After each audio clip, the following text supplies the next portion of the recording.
Tourmalayne, biological attraction is a terrible guide. My dearest Earth friends, this is Tourmalayne speaking. It is so good to speak to you again. Today I will give dating advice that some of you will already know, but that may be beneficial for some people. Don't follow your biology level attraction, because it will lead you to reject partners who would make you happy, and it will lead you to date partners who won't. So, let's unpack that. First of all, this advice applies to both men and women. I will mostly be discussing female biological attraction in this message, because it's less well understood on Earth. Still, let's first look at male biological attraction. Men's biology level attraction pushes them to have sex with as many women as they can, especially if those women are pretty and young. After all, young women are fertile and pretty women have good genes. Good genes means less chance of the child dying during their childhood, which was a huge issue in previous centuries. Men's biology level attraction also causes them to prefer women who are unlikely to secretly cheat on him and pretend that another man's child is his. This leads men to preferring virginal, inexperienced, submissive, not super outgoing, not very flirty, or promiscuous women. Don't blame men for this preference. Blame the women who cheated on men, and then pretended that another man's child was his, which apparently happened often enough that men now have a noticeable preference for women whose character traits indicate that they are unlikely to do that. I'm not being too cynical. In France, paternity testing is only allowed with a court order. This was done to preserve the peace of families. So yes, a small but not insignificant group of women does in fact cheat on their partner and then pretend that the child is his. While immoral, this makes biological sense. That way the woman gets the great genes from one man, and gets the stability and resources from another man. This maximizes her chance of having a child who will survive to adulthood if she can find one man with both great genes and lots of resources. Ultimately, biology doesn't care about morality. Biology also doesn't care about happiness. All it cares about is producing children who will reach adulthood. Now, if a man just wants to reproduce, then it's more or less okay for him to follow his biology level attraction. However, if a man wants to be happy, then it's not a good strategy to let himself be led by those biology level attractions. After all, his biology wants him to choose a prettier woman over a woman with a better character. His biology also wants him to have a ton of empty, meaningless sex with a ton of women. This is a great strategy for reproduction, but it's not a good strategy for long-term happiness. So, this is the first important principle. Following your biological attraction is good for reproduction, but it's bad for long-term happiness. Now your biology doesn't care about your happiness, but you might. And indeed, men are told to use their brain when selecting a partner, to not just go for the hottest woman, to not blindly follow their tick, to be faithful to one woman, and to not just have sex with as many women as possible, etc. This is good advice. Telling men to not just follow their biological attraction causes more men to make choices that lead them to long-term happiness. The advice not to follow their biological attraction is just as true for women. But unfortunately, society doesn't as often give women this warning. Hence women often do simply follow their biology level attraction. As a result, women often reject good partners, select horrible partners, and get seriously hurt. After all, in modern societies it's not that important that a husband is able to fight well. But in primitive societies, that was absolutely crucial. Not being able to fight well could mean that the entire family gets murdered by a bandit, or gets eaten by a wild animal. So a woman's biology level attraction likes it when men are able to kill an attacking bandit on a moment's notice, because that means the family survives. So it's attractive when men are stoic, capable of violence, and a bit psychopathic. It's not attractive if he's calm, humanitarian, emotional, empathetic, kind, or excessively rational, because then he can't kill the bandit, who would otherwise murder his family. You can't have a husband who has a moment of weakness when a bandit is suddenly attacking the family. If he has a pang of anxiety, the entire family dies. Therefore men can't show weakness, not even for a moment. If a man ever cries, forget it, dump his ass. Now obviously, women have higher faculties too, and it is attracted to loftier things than her biology level attraction. But when push comes to shove, modern women do often choose to follow their biology level attraction. And so women might say they want emotionally open men, but when push comes to shove they reject such men in favor of emotionally repressed men who don't show much emotion. Because that's who can kill a bandit at a moment's notice, and hence that's what's biologically attractive. Your husband needs to be surface level stoic for only the time it takes for your children to become teenagers. After that, you've achieved your biological goal, and your future happiness and relationship stability, or your husband's psychological health, doesn't matter from a biological perspective. Obviously, choosing men who are capable of murdering a Stone Age bandit is a poor choice for optimizing your happiness in the present day. But even though it sounds really silly if I say it like this is what women's biological attraction is actually nudging them towards. Which means that following biological attraction is a terrible idea for long-term happiness. Other than killing bandits, what's also important, and therefore attractive in prehistoric times, is that the man will bring home food, even if there's a famine. No matter what he needs to do to get that food. So, what kind of traits will allow a man to bring home food, even if there's a famine, no matter what he needs to do to get that food? Well, violent tendencies, psychopathy, narcissism, perhaps poor impulse control, being stoic, not being too emotional or humanitarian or introspective or rational. The man shouldn't be too moral or kind or empathetic, because that just gets in the way of him bringing home food no matter what. Yeah, it's not nice, but having your child starve to death isn't nice either. And that's why bad boys and jerks and psychopaths and narcissists are attractive to women. Don't blame women, they just don't want their children to starve to death during a famine. Doesn't matter that those things no longer happen in the West. What happened in the Stone Age is what women's attraction is calibrated towards. Now, there's also a part of women that likes kind men, and that doesn't like bad boys and jerks and psychopaths. Yet biology level attraction leads women away from kind men and towards bad boys and jerks. This is why you have some women saying they want a kind man, and then they reject kind men in favor of a jerk. It's a war between the more evolved parts of her and her raw, cavewoman era, biology level attraction. And if a woman is just following her attraction, then the cavewoman often wins. Women saying they want kind men, and then rejecting kind men in favor of jerks, is a sort of unintentional gaslighting that women inflict on men. And obviously, choosing bad boys and jerks isn't good for women's long-term happiness either. No matter how much her biological attraction might appreciate that those guys can kill bandits and bring home food during a famine. Women often see it as self-evident that of course they're only going to date those men who are immediately attractive to her on a biological level. After all, love and attraction are requirements for a relationship, right? Sometimes this isn't even a conscious choice. Many women simply instantly reject men who aren't immediately attractive. Or women don't even register such men as potential partners. Sometimes women get tasked out during an event, immediately turn the man down, and then think to themselves at the end of the event that it's a shame that no one asked her out. Now on one level, it's understandable that women only want to date men they're immediately biologically attracted to. Don't you need to be attracted to your partner? Yet, attraction is actually something that can grow over time. It doesn't need to be there immediately. And there's also the difference between long-term attraction to someone because they're a good person and you've built something together versus immediate attraction because that guy would be able to kill an attacking Stone Age bandit.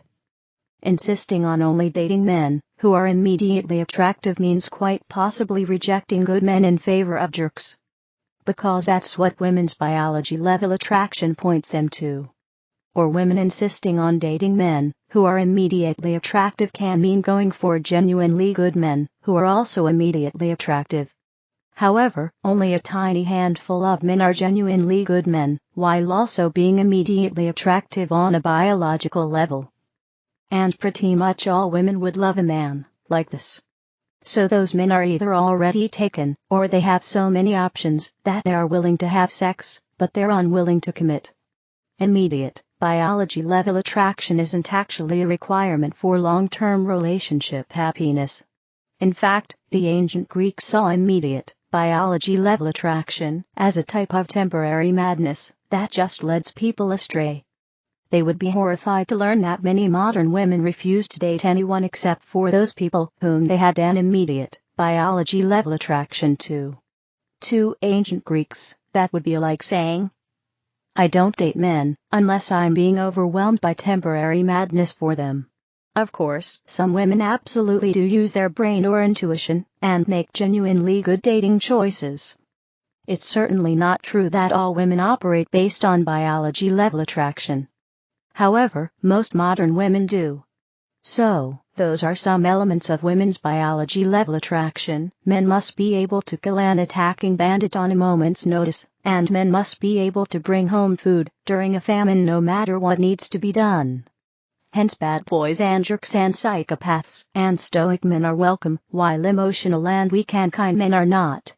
And women's higher faculties have the complete opposite preferences, which can lead to almost schizophrenic outcomes, where women say they want one kind of man, and then date a completely different kind of man.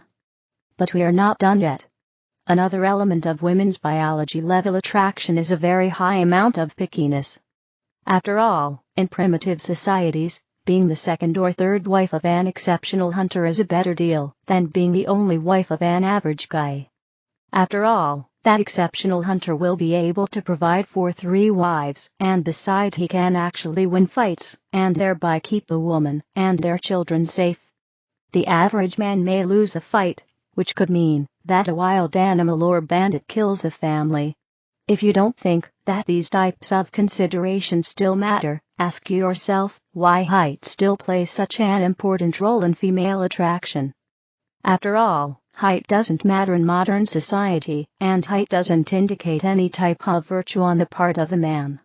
It doesn't seem logical for women to significantly prefer men that are a bit taller than her to shorter men. Yet, women do have that preference. This is because height is very important when it comes to fighting or hunting. And a man being good at fighting and hunting in primitive society could easily mean the difference between life and death. So yes, women's attraction is still being governed by what was beneficial in the Stone Age. Women's strong preference for somewhat taller guys shows this. So, women are picky, and they want top men, even if that means sharing him with other women. After all, the top man can actually kill the wild animal or bandit who would otherwise kill the family. Having a monogamous relationship with a more average man might be nice, but biology doesn't care about happiness. Besides, it's not nice if he can't stop the entire family from being killed. Plus the great hunter probably has great genes, which means that their children will have a better chance to not die in childbirth, which was a massive issue in prehistoric societies. That is yet another reason for women to be very picky, even if that means becoming the third wife of a top man rather than being monogamous with an average man. Indeed, your scientists have found evidence that 80% of women procreated while only 40% of men did. This shows that yes, for much of your history, women preferred sharing top men over being monogamous with average men. Younger women grew up without social and economic and religious factors pushing them towards monogamy. As a result, young women are once again becoming so picky that they're rejecting available single men and end up sharing top men with other women. This is more common among young women than you might realize. Sometimes this is one man openly having relationships with multiple women, where those women know each other. And sometimes this is just one man dating or having regular sex with multiple women. As a result of this, currently more than 60% of young men are single, while only about 30% of young women are single. Of course, this also has something to do with women dating older men, but there is absolutely an element of women being so picky that they're choosing to share the top men rather than being monogamous with a single man. And that is a great strategy for reproducing in a Stone Age tribe, but it's a poor strategy for being happy in the modern world. After all, the women who choose to share a top man are frequently unhappy because of the lack of quality time and intimacy and connection. But biology doesn't care about happiness, it cares about reproduction. Hence my earlier statement that women are following their biology-level attraction, often to the detriment of their own long-term happiness. Women see how dumb it is when men follow their biological attraction, for example, when they choose a woman with large breasts over a woman with a good character, or when men blow up a relationship in order to have some casual sex. But it can also be very counterproductive when women follow their biological attraction, for example, by being so picky that she rejects all interested men and ends up alone. And while both men and women might be quick to claim that they're happy alone, the fact is that most people aren't fully happy without a relationship. Or if a woman follows her biological attraction, it can lead to her sharing a top man with other women, which may not be emotionally fulfilling, because his attention will be split, and hence the connection might not be very meaningful. Or it can lead to a woman getting repeatedly used for sex, because top men won't marry average women, but they will sleep with them. If your dating experience is that men are only interested in sex, then likely you are trying to date up so much that T-Rub man you're dating isn't interested in marrying you. But men won't say no to easy sex. Single men who actually are in your league typically will be interested in a serious relationship. Sure, a few men won't, but most men will. Women's pickiness isn't just bad for her own happiness, it also hurts men. Earlier we said that less than 40% of young men are in a relationship. Plus, some of those men are in relationships that are unhappy or unhealthy, or that won't last a long time. Therefore, perhaps only 1 in 5 young men are in healthy, happy relationships that are going to last a long time. This is obviously awful for men. And it's also awful for society, because if average young men can't find a woman, then why would they work hard? Why not just indulge in video games all day?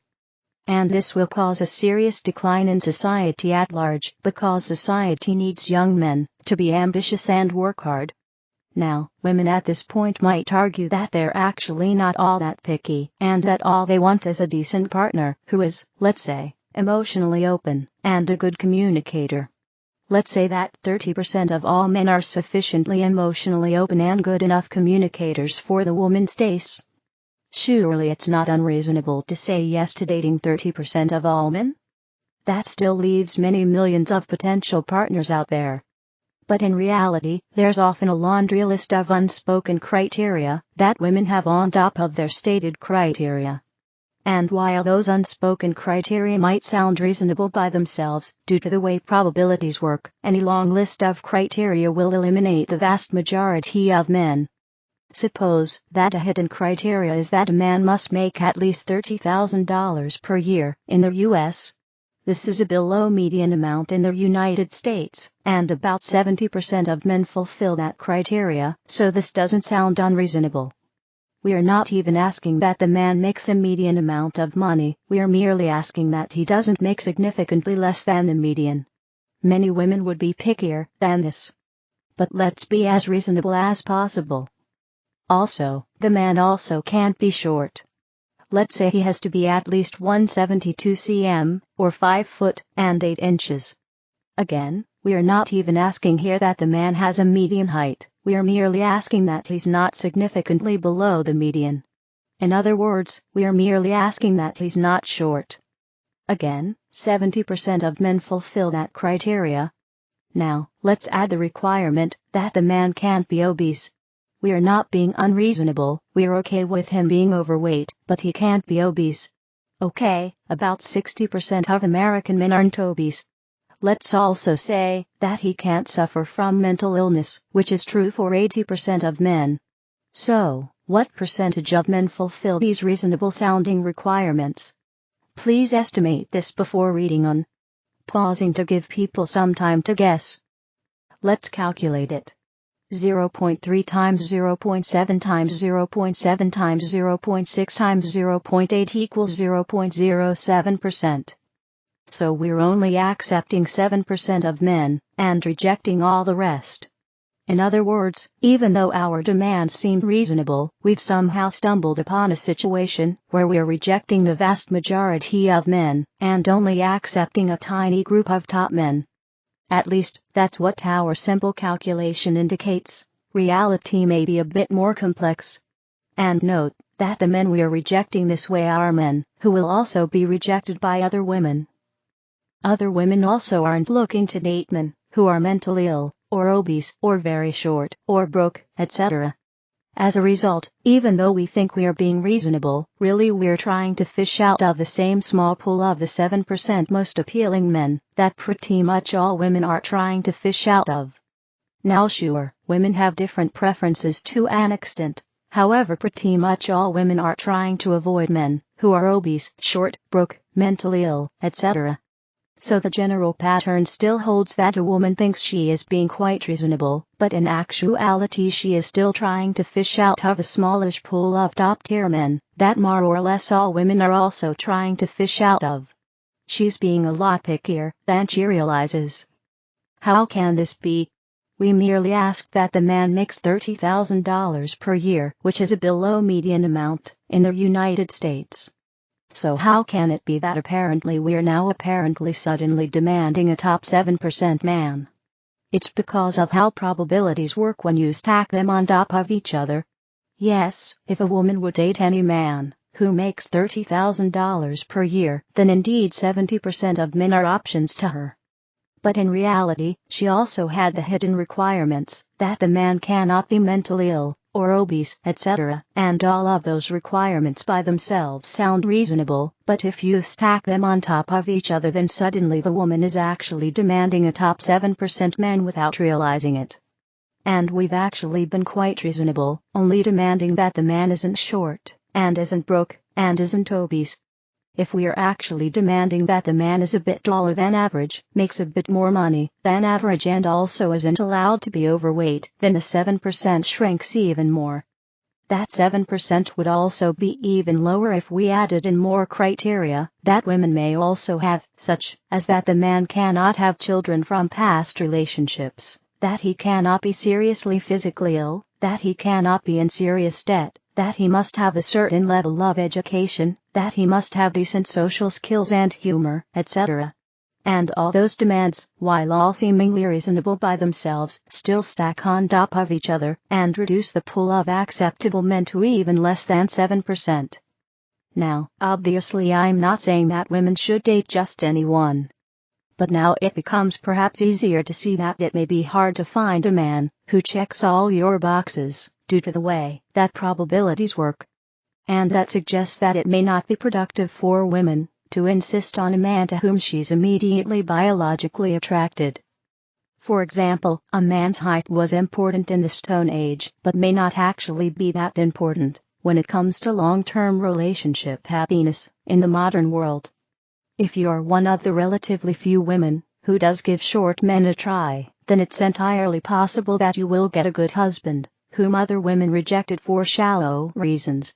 And also, if you do have the attention of a man who has one or two great qualities, and he isn't short, isn't broke, isn't obese, isn't mentally ill, etc., then you likely have a top-tier man on your hands, even if it doesn't seem like a top-tier man to you. After all, we did the math, right? People are just quite bad at correctly guessing probabilities. Even if he doesn't immediately set your world on fire, I would strongly consider dating such a man, or maintaining the relationship with him if he's already your partner. Because after all, odds are that you will not find a better man. You can be genuinely happy even with a non-exceptional partner. Happiness comes from within, after all, and it's inner work that will ultimately fulfill you.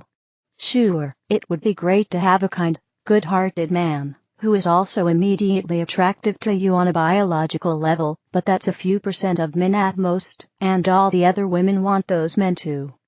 You're almost certainly not going to get him. because why would that man with infinite options choose you over all the other women he could marry?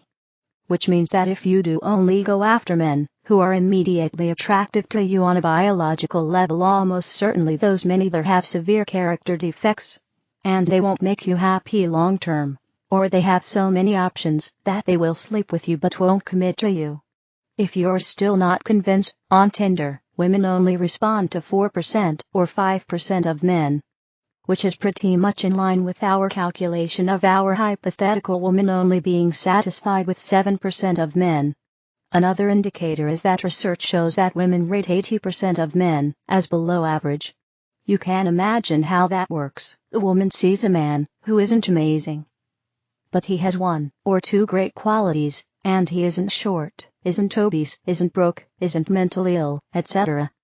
The woman labels that as average, but, as we've seen, these kinds of men are actually somewhere near the top, just by having some genuine qualities, and by also not having any of the laundry list of significant defects that some men have. Now on one hand I can sort of see where women are coming from. But on the other hand, labeling 80% of men as below average is of course very picky. By definition, 50% of men are below average, not 80%. At this point, women might say that if the dating situation is like this, then they'd rather be single. And that's of course a choice you can make, and in fact for some women being single is indeed the optimal choice. However, you genuinely can be happy with a man who is not immediately attractive to you on a biology level. If you let some of those biology level criteria go and give men a chance who aren't immediately attractive to you, then it's quite possible to find a good partner whom other women didn't give a chance. Furthermore, most people, men and women, won't be fully happy unless they have a partner. And the idea that some women have that they can't find anyone is not necessarily based on reality. It may be merely based on the experiences that they had while following their biological attraction.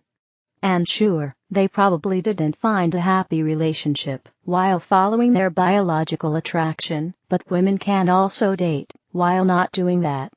In other words, some women, and some men too, dated exclusively by following their biological attraction, got burned by that, and then swore off dating entirely. But it's also possible to date while mostly following your brain and intuition, and emphasizing the desires stemming from your biological attractions.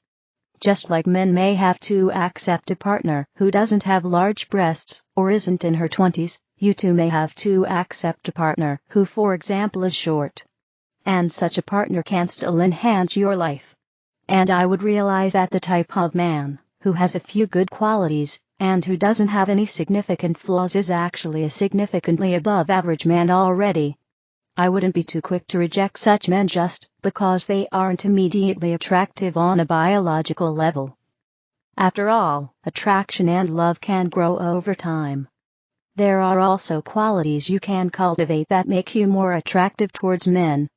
Obviously a slim body is nice, but you can also sort out your own life, work on healing your old wounds, practicing kindness and patience, etc.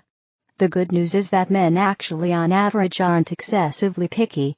Sure, some men are, but most of the female idea of men being picky stems from women all trying to get commitment from the same small pool of top men. Sure, those men are very picky because they have infinite options. However, if an average woman expresses interest in a man who is actually average, most likely he'll be interested. Most men are also good people. Sure, not all men are, but the idea that most men suck is mostly just women following their biological attraction, and thereby dating all kinds of jerks, and then concluding that most men are jerks as a result. If a man says that all his girlfriends were crazy, then you would likely think that this man must be attracted to crazy women, right? Similarly, if all your experiences are that men are jerks, then maybe you're attracted to jerks. Furthermore, most men are quite easy to please. Sure, men are different, but it's mostly the men who are either jerks, or who have infinite options, who are likely to be unsatisfied, to cheat or to dump their wife. Most men are genuinely happy and faithful if they just have a decent, kind wife. Now, let's give some dating advice to men. Choose conscious women with a good personality over women who are younger or prettier. After all, that is what will lead to long-term happiness.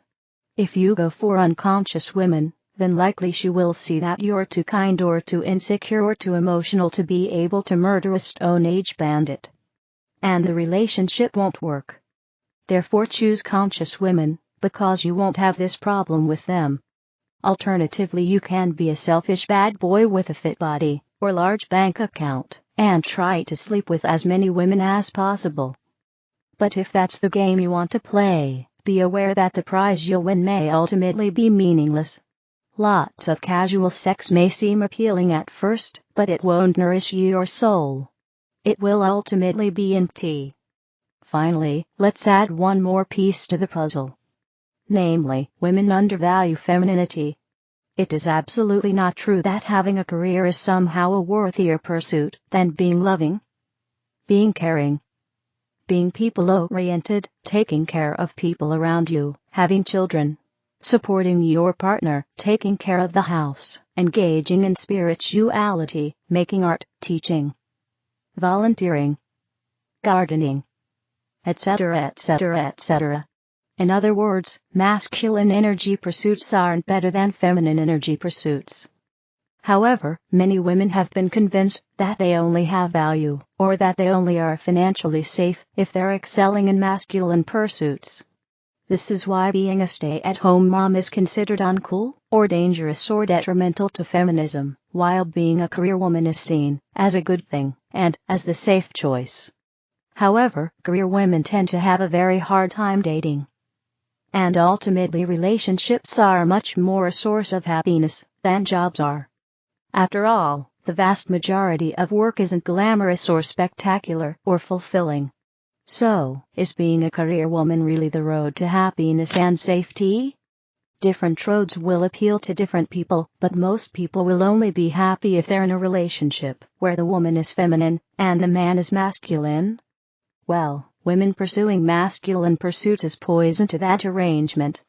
There is no polarity or natural attraction between a masculine man and a masculine woman. Those people won't feel much attraction towards each other because frankly they don't need each other, they're already both masculine. Theoretically it could work if the woman is masculine and the man is feminine, however very few people will be happy long-term being in the energy of the opposite gender. Most men also aren't attracted to masculine women, and most women aren't attracted to feminine men. I get needing a job to survive. But this whole phenomenon of women thinking that masculine pursuits like careers and independence are good, and that feminine pursuits like being a devoted mother or supportive wife are bad, to me that looks like metaphorical penis envy. My beautiful sisters, you are already fully worthy of love, as you are right now.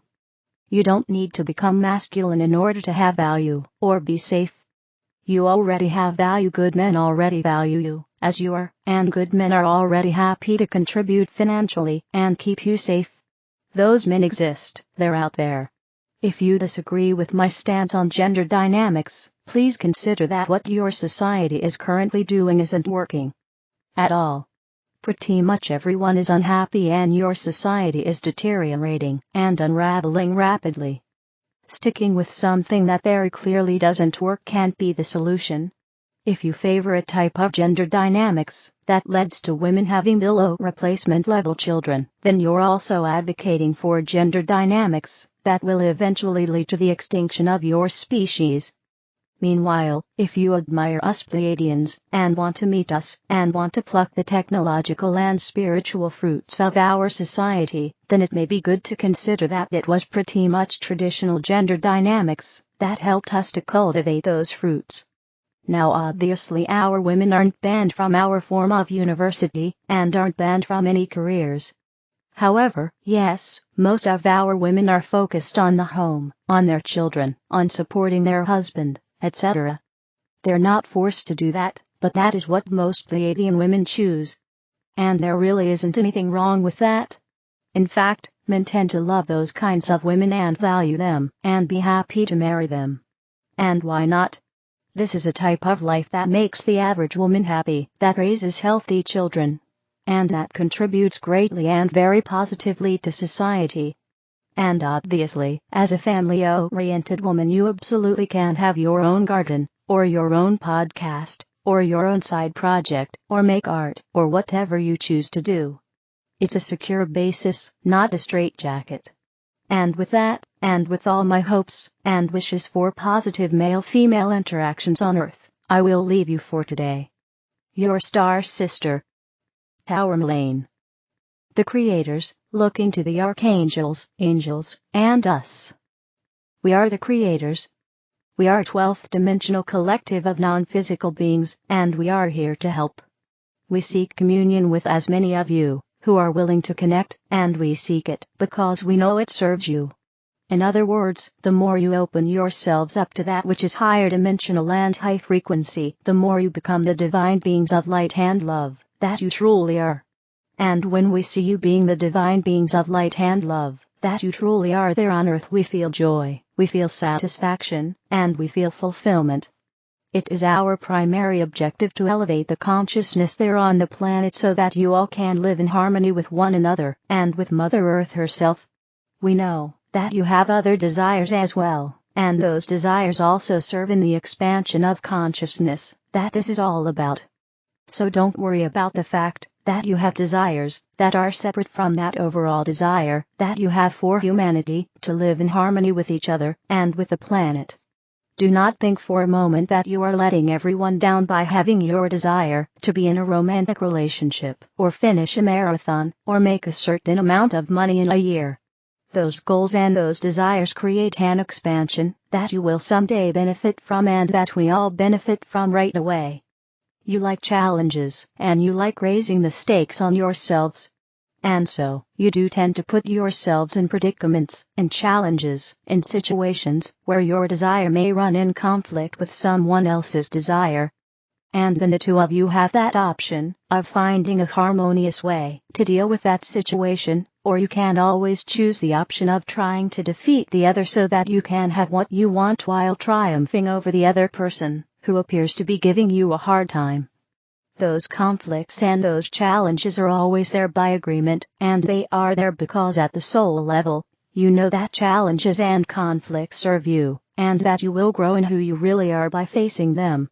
It is a good idea to let go of the notion that you are supposed to be living a perfect life where everything comes your way effortlessly. You may have those experiences from time to time, and you will enjoy them, but you will also look back at your past from certain points in your life, and you will know that the challenge serves you so much more than when you were on easy street. In other words, the challenge brought you more, brought you to a higher level of consciousness, brought you more of a sense of community, connection, and an understanding of who you really are as a source energy being. It is only at that level of the true self, the source self, that you are able to handle the challenge and rise above it. Now, we know that when you are in those times of crisis, when you have hit rock bottom, or when you are feeling despair, you are more likely to seek those like us out for communion. You are more likely to look to the angels and archangels and helpers you have in the higher realms because you recognize you need that assistance. And in those moments, you often don't think of yourselves as the divine beings of light and love that you are. We come to remind you of who you are. We set the vibrational tone of it for you, and invite you to it. And when you see the light, most of you come towards it.